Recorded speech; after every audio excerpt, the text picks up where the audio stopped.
સંત શ્રી દોલતરામજી બાપુની સેવાકીય પ્રવૃત્તિઓને ધ્યાને લઈ ઇન્ડિયન રેકોર્ડ એવોર્ડથી સન્માનિત કરાયા. આ શુભ પ્રસંગે 150થી વધુ ગ્રામજનો ઉપસ્થિત રહ્યા.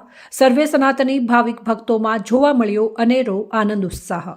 સંત શ્રી દોલતરામજી બાપુને ઇન્ડિયન રેકોર્ડ એવોર્ડથી સનાતન ગુજરાતી અન્ન ક્ષેત્ર આશ્રમ રણુજા રાજસ્થાન ખાતે આપવામાં આવ્યો હતો. છેલ્લા 49 વર્ષોમાં ગુજરાતના વિવિધ સ્થળોએ જેમાં પાટણ નજીક નોરતા, જૂનાગઢ, ધામડી, રામદેવરા અને અન્ય ઘણા સ્થળોનો સમાવેશ થાય છે. રામધૂન સાથે કુલ 11,950 સત્સંગ સભાઓ યોજવામાં આવ્યા છે. આ આધ્યાત્મિક મેળાવડા દ્વારા 5 લાખથી વધુ વ્યક્તિઓને વ્યસન મુક્તિ તરફ સફળતાપૂર્વક માર્ગદર્શન આપવામાં આવ્યું છે. આ નોંધપાત્ર આધ્યાત્મિક અને સામાજિક યોગદાનને સત્તાવાર રીતે માન્યતા આપવામાં આવી છે અને global excellence book of records India president Nitin Dhotiya દ્વારા ઇન્ડિયા રેકોર્ડમાં સામેલ કરવામાં આવ્યું છે.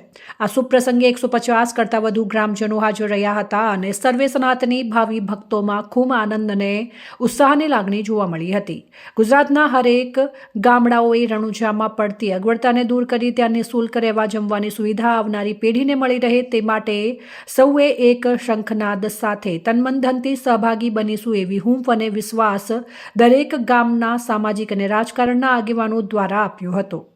અહેવાલ માનસિંહ ચૌધરી, સંબંધ ભારત ન્યૂઝ, પાટણ.